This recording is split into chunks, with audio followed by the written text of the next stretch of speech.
अच्छा पंडित जी, अभी आपसे चर्चा हो रही थी, बातों के क्रम में शाबर मंत्र की चर्चा हुई जी। शाबर मंत्र के बारे में काफ़ी कुछ भ्रांतियां भी हैं लोगों के मन में। कुछ लोग कहते हैं गृहस्थों को नहीं जपना चाहिए। आपसे मेरी जिज्ञासा है कि शाबर मंत्रों के बारे में भक्तों को बताएं कि ये क्या है, इसकी रचना किसने की, किसे जपना चाहिए, कब जपना चाहिए। साबर मंत्र की रचना तक जहाँ तक सवाल है रचना का, शिव जी ने इस मंत्र रचना किया। मैंने बताया ना कि रामचरितमानस में वो लिखा गोस्वामी जी ने, शिव जी कह रहे हैं पार्वती से, सुनो उमा तेहि कारण गिरिजा, साबर मंत्र डालते हैं सृजा। तो शिव जी की रचना ये है। और साबर मंत्रों के बारे में शास्त्रों में वर्णन है, जिस रूप में वो लिखा गया है उसी रूप में उसका हम पाठ करें, जाप करें तो लाभ देगा। इसके लिए विधियां बताई, कौन सा मंत्र है, कितने दिन में सिद्ध होगा, उसको सिद्ध करने की विधि क्या है, कैसे सिद्ध करें, और सिद्ध करने के बाद उसका प्रयोग कब करें, कैसे करें, कहाँ करें। तो पहले ये जानना बहुत जरूरी है। शिव जी ने, जिसने इस मंत्र की रचना की है, जिन्होंने, भगवान शिव मृत्युंजय महादेव, वो खुद गृहस्थ थे। जी हाँ, बिल्कुल है। जब एक गृहस्थ ने इसकी रचना किया है तो हम गृहस्थ होकर पढ़ क्यों नहीं सकते भाई। अब ऐसा हमने कहीं शास्त्रों में नहीं पढ़ा है कि सावर मंत्र को कोई गृहस्थ ना पढ़े। अच्छा, कहीं नहीं पढ़ा हमने। और जहाँ कोई मुझे बताए, दूसरी चीज़ मैं कहना चाहूँगा, ये जो भ्रांतियाँ फैलाई जा रही हैं ये अल्पज्ञता की सूचक हैं। ये कुछ अल्पज्ञ लोग हैं जिनको, जैसे अभी मैंने एक नाम तो नहीं लूँगा, बड़े कथाकार हैं, बोले घर के मंदिर में शिखर नहीं होना चाहिए। कहाँ पढ़ लिया आपने शिखर नहीं होना चाहिए? शिखर होना चाहिए, लेकिन उस कलश पे, उस शिखर पर कलश नहीं होना चाहिए और झंडारोहण आप नहीं कर सकते हो। अच्छा, क्योंकि झंडा और कलश मुक्त आकाश में होना चाहिए, खुले आकाश में होना चाहिए। और यहाँ तक वर्णन आया हमारे शास्त्रों में कि अगर आप कहीं नित्य मंदिर नहीं जा पा रहे हैं, किसी दिन कोई इमरजेंसी आ गई, आप निकल रहे हैं, दूर से खड़े हो करके मंदिर के कलश के दर्शन हो जाए, झंडे का दर्शन हो जाए, तो आपको वही फल प्राप्त होगा जो अंदर जा करके देव दर्शन का फल प्राप्त होता है। और आप जिस उद्देश्य से जा रहे हैं वो कामना आपकी अवश्य पूर्ण होगी, ऐसा शास्त्रों में वर्णन है। अच्छा, तो मंदिर में शिखर ना हो करके क्यों नहीं होगा?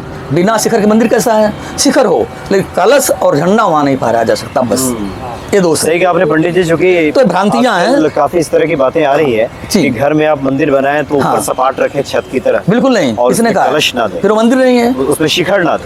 आप देखिए, हनुमान जी जब लंका में गए तो लिखा है मंदिर मंदिर प्रति कर शोधा, और देखे जहाँ तगड़े जोधा, देखा उन्होंने। लेकिन जब मंदिर होता है, मंदिर माने घर भी होता है, खाली मंदिर नहीं, लेकिन जहाँ मंदिर मिला उन्होंने तो वहाँ लिखा है सुंदरकांड में, भवन एक पुण्य दीख सुहावा, हरि मंदिर तहाँ भिन्न बनावा। अगर उस घर में अलग से मंदिर बना है तो मंदिर में शिखर ना हो तो मंदिर की पहचान कैसे होगी? मंदिर है, मंदिर में शिखर होना अति आवश्यक है, ऐसा कहीं नहीं लिखा है। और ना कोई बात दोष है, हरि का मंदिर बना देखा उन्होंने कि घर तो है, बड़ा सुंदर भवन है, लेकिन वहाँ एक अलग से बना है जिसमें हरि का मंदिर है ना। कई बार बनते हो, जैसे मैंने कई बार देखा है, एक श्लोक आता भागवत में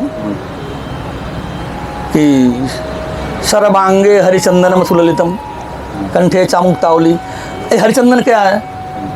अब आजकल हरिचंदन बिकने लग गया, चंदन लकड़ी होती है उस पर हरिचंदन लिख देते हैं, वो हरिचंदन नहीं है। हरिचंदन तुलसी का चंदन ही चंदन है। पद्म पुराण वर्णन आया इसका, पद्म पुराण में, कि हरि तुलसी के लकड़ी को घिस करके जो भगवान को अर्पण करता है उस चंदन को, वो हरिचंदन है। अगर चंदन लगा रहे हो, ना लकड़ी मिल पाए आपको, 2 पत्ते तुलसी डालो, हरिचंदन हो गया साहब। अच्छा, ये वर्णन पद्म पुराण में है। तो पढ़ते तो लोग हैं नहीं, वक्तव्य उल्टा सीधा दे देते हैं, तो जनता भ्रमित हो जाती है ना। उसी प्रकार से ये साबर मंत्र है, बिल्कुल गृहस्थ लोग करें, लेकिन गृहस्थों को जब तक वो साधना कर रहे हैं, उस साधक को चाहिए तब तक ब्रह्मचर्य का पालन करे, जो नियम बताया गया उसका पालन करे। भाई हमारे कितने ऋषि मुनि हैं, कौन गृहस्थ नहीं थे? अत्रि हैं, वशिष्ठ हैं, गौतम हैं, कौन गृहस्थ नहीं? मुझे बताइए, उनकी साधना में क्या कमी थी? और उन्हीं के हम लोग, उन्हीं हम संतान है। अगर वो गृहस्थ नहीं होते तो हम पैदा नहीं होते। और सबसे बड़ी बात मैंने बताया, वो खुद गृहस्थ है जिसने इस मंत्रों की रचना की है। इस शिव जी द्वारा रचित मंत्र शाबर मंत्र। अच्छा पंडित जी, शाबर मंत्रों में आमतौर पे देखा जाता है कि उसका कोई वैसे सीधे उसका अर्थ, कोई तुक दिखाई नहीं देता, लेकिन अपने आप में वो सिद्ध मंत्र होते हैं जो कि भगवान शिव ने रचना की है। कुछ आपके स्मरण में आ रहा हो जहाँ आप बता सके भक्तों को कि कोई साबर मंत्र है, कितना जपे, कितना जपे? देखो, बहुत सारे साबर मंत्र हैं और साबर मंत्रों को वैसे बैठ के तो बोलना नहीं चाहिए। अच्छा, हाँ, इसकी विधि है। हनुमान चालीसा बोल सकते हो सब, लेकिन साबर मंत्र एक ऐसा मंत्र है जो आम चलते फिरते आप ना जप सकते हो, ना बोल सकते हो, ना ऐसे उसका वो किसी द्वारा प्रदत्त किया जाता है, उसकी साधना करवाई जाती है। और कई कई सावर मंत्र ऐसे जिसकी गुप्त साधनाएं हैं। अच्छा। हाँ, और सावर मंत्र जैसा लिखा है वहाँ लिख दिया ठंग रंग हाँ, यम, इसी तरह इसके का। बहुत बड़े अर्थ हैं। और दूसरी बात, जैसे आप एक फल लेने जाते हो, किसी से केला लिया, सामने दुकान एक केला आपने लिया, उससे नहीं पूछते हो भाई साहब ये किस पेड़ पे लगा था, कितना बड़ा वो पेड़ था, है ना, उस पेड़ ने कितने और फल दिए इसके पहले, कब तोड़े आप इसको। हमें उसके स्वाद से, उसकी क्वालिटी से मतलब है, उस पेड़ से नहीं मतलब है। उसी प्रकार से कुछ मंत्र ऐसे हैं जिनके अर्थ को जानने की ना आवश्यकता है, ना उनका अर्थ किया जा सकता है। जी पंडित जी, हम लोग उसके फल की आप चिंता करिए, उसको जब में फल कैसा मिल रहा हमें, उस फल के लिए आप साबर मंत्र की साधना करिए किसी पहुँचे हुए गुरु के माध्यम से। ऐसा नहीं, आजकल तो गले में झंडा डाले और तमाम गुरु हैं भगवा पान करके।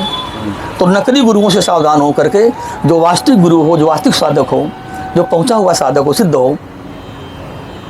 जैसे गायत्री मंत्र है, कई लोग गायत्री मंत्र को उच्चारण करते हैं, तमाम महिलाएं जपती हैं। बिल्कुल नहीं, गायत्री मंत्र का उच्चारण वर्जित है, बोल करके आप जप ही नहीं सकते हो।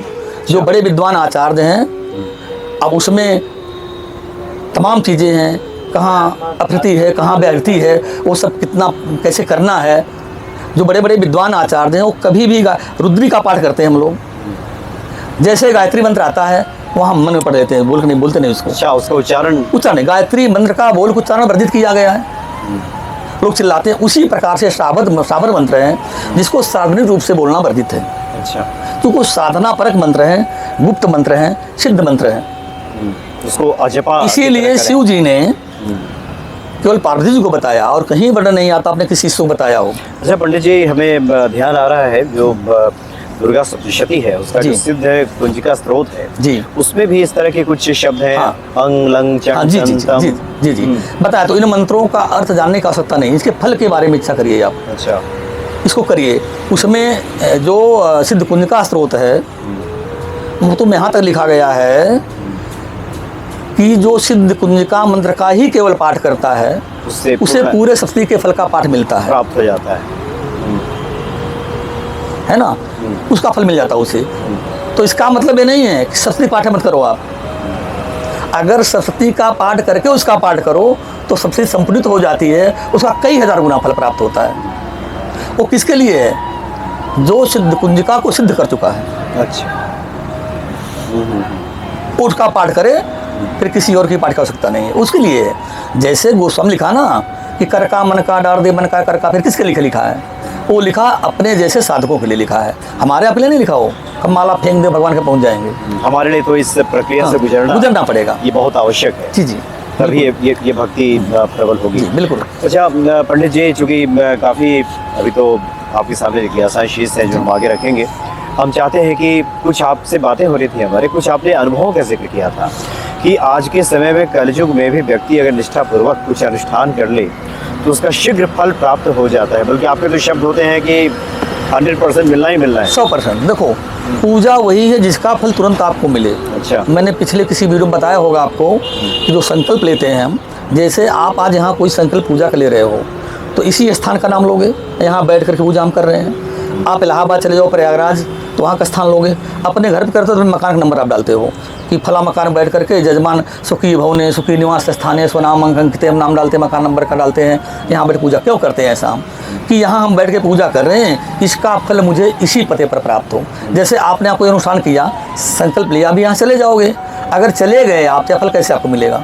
अच्छा, इसलिए पूजा का फल तुरंत मिलना चाहिए। इसलिए अमुक स्थान जो कहा जाता है, इसीलिए हम यहीं बैठे हैं, इसका फल में तुरंत मिले, इस स्थान में मिले मुझे। जो व्यक्ति ये कहता 40 दिन बाद फल मिलेगा, मत करवाई पूजा, आप तुरंत फल लीजिए पूजा का, मेरा दावा है।